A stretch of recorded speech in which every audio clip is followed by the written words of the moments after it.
আজিৰ দিনটো এক ঐতিহাসিক দিন। এই দিনটোত 24 নৱেম্বৰ লাচিতৰ 402 সংখ্যক আজি জন্মদিনত আজি সমগ্ৰ অসমৰ লগতে আটাচুৰ মৰাণ হাই ছেকেণ্ডেৰী এই ৰাজহুৱা খেলপথাৰত তেওঁলোকে উলহ মালহেৰে সাংস্কৃতিক ভাৱে আজি এই লাচিত দিৱসটো উদযাপন কৰিছে। আৰু আজিৰ দিনৰ সাংস্কৃতিক শোভাযাত্ৰাত আমাৰ কেন্দ্ৰীয় মন্ত্ৰী আমাৰ শ্ৰদ্ধাৰ পবিত্ৰ মাৰ্ঘেৰিটা ডাঙৰীয়াই সাংস্কৃতিক শোভাযাত্ৰা উদ্বোধন কৰাৰ পাছত আমি দেখিছোঁ সাংস্কৃতিক দলসমূহে এক বৃহৎ বৈশিষ্ট্যৰে আমাৰ কৃষ্টি সংস্কৃতি পৰম্পৰাগত সাজ পোছাক বিভিন্ন নৃত্যৰ যোগেদি আজি এই সাংস্কৃতিক শোভাযাত্ৰাত অংশগ্ৰহণ কৰিছে। আমি ভাবোঁ আজিৰ দিনটোৱে আৰু এই লাচিত দিৱসে আমাৰ মাজত একতাৰ আৰু ভাতৃত্ববোধৰ এনাৰ্জি অধিক কটকটীয়া কৰিব। আৰু এই বীৰজনক আমি আজি শ্ৰদ্ধাৰে স্মৰণ কৰিছোঁ। এই বীৰজনক বৰ্তমান অসমৰ মাননীয় মুখ্যমন্ত্ৰী ডক্টৰ হিমন্ত বিশ্ব শৰ্মা ডাঙৰীয়াৰ প্ৰচেষ্টাত আজি বিশ্ব দৰবাৰলৈ লৈ যোৱা হ'ল। যোৱা 400 বছৰীয়া জন্ম জয়ন্তী আমি দিল্লীত উদযাপন কৰিছোঁ। আৰু আমি এনেধৰণে তেখেতৰ আজি এক প্ৰতিমূৰ্তি তেখেতৰ মৈদাম হোলোঙাপাৰত যোৰহাটৰ যেনেকৈ নিৰ্মাণ কৰি দেশৰ প্ৰধানমন্ত্ৰী নৰেন্দ্ৰ মোদী ডাঙৰীয়াই উদ্বোধন কৰিছে। এইবিলাক হ'ল আমাৰ ইতিহাস বুৰঞ্জী আৰু ই আমাক জাতিটোক জীয়াই ৰাখিব। আৰু স্বৰ্গদেউ চাওলুং চুকাফা আদৰ্শৰে এই সমাজখন প্ৰতিষ্ঠা হ'ব। আমি সকলো জাতি জনগোষ্ঠী মহামিলনৰ এইখন তীৰ্থ অসম ভূমি।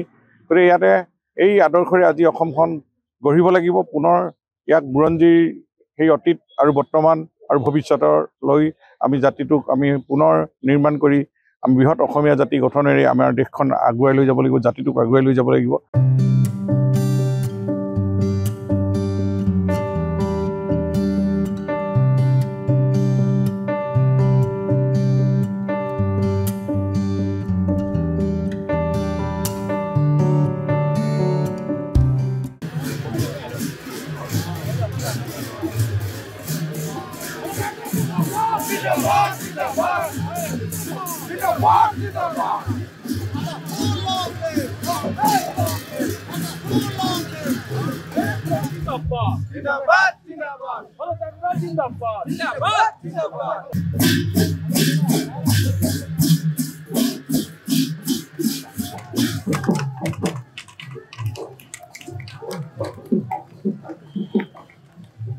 আজিৰ দিনটো এক ঐতিহাসিক দিন।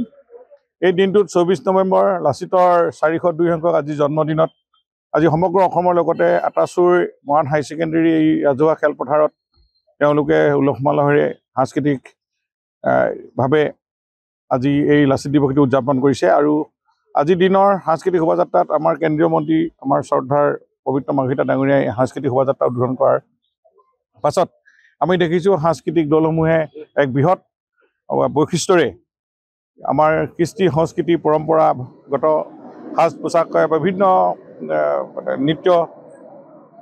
নৃত্যৰ যোগেদি আজি এই সাংস্কৃতিক শোভাযাত্ৰাত অংশগ্ৰহণ কৰিছে। আমি ভাবোঁ আজিৰ দিনটোৱে আৰু এই লাচিত দিৱসে আমাৰ মাজত একতাৰ আৰু ভাতৃত্ববোধৰ এনাৰ্জি অধিক কটকটীয়া কৰিব। আৰু এই বীৰজনক আমি আজি শ্ৰদ্ধাৰে স্মৰণ কৰিছোঁ। এই বীৰজনক বৰ্তমান অসমৰ মাননীয় মুখ্যমন্ত্ৰী ডক্টৰ হিমন্ত বিশ্ব শৰ্মা ডাঙৰীয়াৰ প্ৰচেষ্টাত আজি বিশ্ব দৰবাৰলৈ লৈ যোৱা হ'ল। যোৱা 400 বছৰীয়া জন্ম জয়ন্তী আমি দিল্লীত উদযাপন কৰিছোঁ। আৰু আমি এনেধৰণে তেখেতৰ আজি এক প্ৰতিমূৰ্তি তেখেতৰ মৈদাম হোলোঙাপাৰত যোৰহাটৰ যেনেকৈ নিৰ্মাণ কৰি দেশৰ প্ৰধানমন্ত্ৰী নৰেন্দ্ৰ মোদী ডাঙৰীয়াই উদ্বোধন কৰিছে। এইবিলাক হ'ল আমাৰ ইতিহাস বুৰঞ্জী আৰু ই আমাক জাতিটোক জীয়াই ৰাখিব।